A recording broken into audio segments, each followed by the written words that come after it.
Assalamualaikum warahmatullahi wabarakatuh.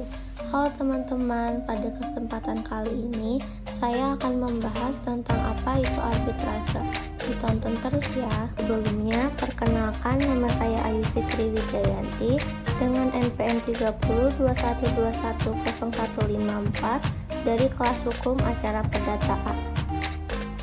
Apa itu arbitrase? Berdasarkan pasal 1 angka 1 Undang-Undang Nomor 30 Tahun 1999 menentukan bahwa pengertian arbitrase adalah cara penyelesaian suatu sengketa perdata di luar peradilan umum yang didasarkan pada perjanjian arbitrase yang dibuat secara tertulis oleh para pihak yang bersengketa.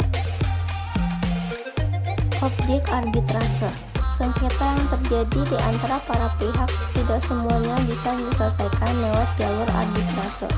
Hanya sengketa tertentu saja yang bisa dijadikan sebagai objek perjanjian arbitrase.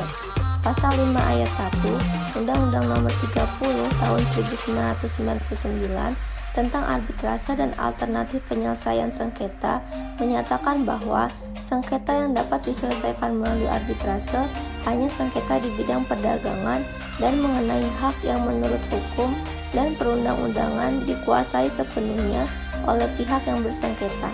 Adapun ruang lingkup kegiatan dalam bidang perdagangan diatur dalam penjelasan pasal 66 Undang-Undang Nomor 30 Tahun 1999 tentang arbitrase dan alternatif penyelesaian sengketa, antara lain perniagaan, perbankan, keuangan, penanaman modal, industri, dan bentuk arbitrase. Pada dasarnya bentuk arbitrase ada dua jenis, yaitu arbitrase ad hoc atau volunteer dan arbitrase institusional atau permanen. Arbitrase ad hoc adalah arbitrase yang dibentuk khusus untuk menyelesaikan atau memutuskan perselisihan tertentu. Dengan kata lain, arbitrase ad hoc bersifat insidental, sedangkan arbitrase institusional merupakan lembaga atau badan arbitrase yang bersifat permanen sehingga disebut permanent arbitral body. Perbedaan antara kedua bentuk arbitrase ini adalah arbitrase ad hoc adalah arbitrase yang tidak terkoordinasi oleh suatu lembaga, sedangkan arbitrase institusional adalah suatu arbitrase yang dikoordinasikan oleh suatu lembaga. Ciri-ciri arbitrase institusional: pertama, sudah memiliki lembaga yang tetap; kedua, memiliki rule sendiri; ketiga, memiliki sekretariat tetap; keempat, memiliki anggota arbiter; dan kelima, memiliki sarana fasilitas untuk kegiatan arbitrase.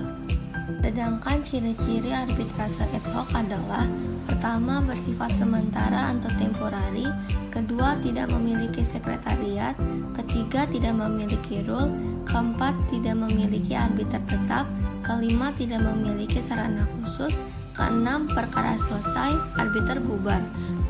Beberapa keunggulan dari arbitrase adalah: pertama, kerahasiaan sengketa para pihak terjamin; kedua, keterlambatan yang diakibatkan karena hal prosedural dan administratif dapat dihindari; ketiga, para pihak dapat memilih arbiter yang berpengalaman, memiliki latar belakang yang cukup mengenai masalah yang disengketakan, serta jujur dan adil; keempat, para pihak dapat menentukan pilihan hukum untuk penyelesaian masalahnya, serta para pihak dapat memilih tempat penyelenggaraan arbitrase; kelima, putusan arbitrase merupakan putusan yang mengikat para pihak melalui prosedur sederhana ataupun dapat langsung dilaksanakan. Keenam, sikap arbiter atau majelis arbiter dalam menangani perkara arbitrase didasarkan pada sikap yang mengusahakan win-win solution terhadap para pihak yang bersengketa. Ketujuh, suatu perjanjian arbitrase tidak menjadi batal karena berakhir atau batalnya perjanjian pokok. Kedelapan, di dalam proses arbitrase, arbiter atau majelis arbitrase harus mengutamakan perdamaian di antara para pihak yang bersengketa. Sedangkan kelemahan-kelemahan dari arbitrase yaitu sebagai berikut, yaitu pertama, putusan arbitrase ditentukan oleh kemampuan teknis arbiter untuk memberikan keputusan yang memuaskan untuk melakukan rasa keadilan para pihak. Kedua, apabila pihak yang kalah tidak mau melaksanakan putusan arbitrase arbitrase, maka diperlakukan perintah dari pengadilan untuk melakukan eksekusi atas putusan arbitrase tersebut.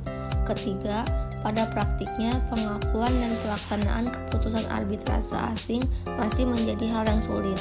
Keempat, pada umumnya pihak-pihak yang bersengketa di arbitrase adalah perusahaan-perusahaan besar.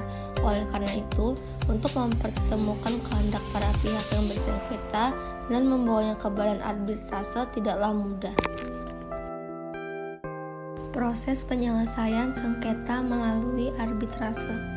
Untuk dapat mengajukan suatu persoalan arbitrase melalui BANI, harus ada persetujuan antara kedua belah pihak atau suatu klausul yang dicantumkan di dalam perjanjian yang menyatakan bahwa para pihak menyetujui bahwa segala sengketa di antara mereka akan diselesaikan melalui BANI. Dalam hal ini, jika para pihak telah sepakat dalam perjanjian untuk membawa segala sengketa keperdataan, baik kontestasi ataupun melawan hukum, untuk diselesaikan melalui forum arbitrase, maka pengadilan negeri tidak berwenang untuk mengadili sengketa para pihak tersebut.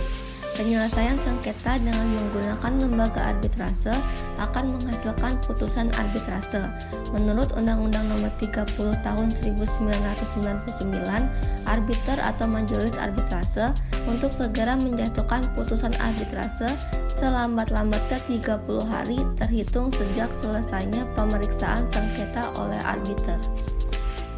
Kekuatan putusan lembaga arbitrase. Kedua putusan baik nasional maupun internasional berlaku ketentuan universal bahwa putusan arbitrase adalah final dan mengikat para pihak, tidak dapat dibanding maupun kasasi seperti yang diatur dalam pasal 60 Undang-Undang Arbitrase. Tetapi, putusan arbiter hanya mempunyai kekuatan eksekutorial setelah memperoleh izin atau perintah untuk dieksekusi dari pengadilan.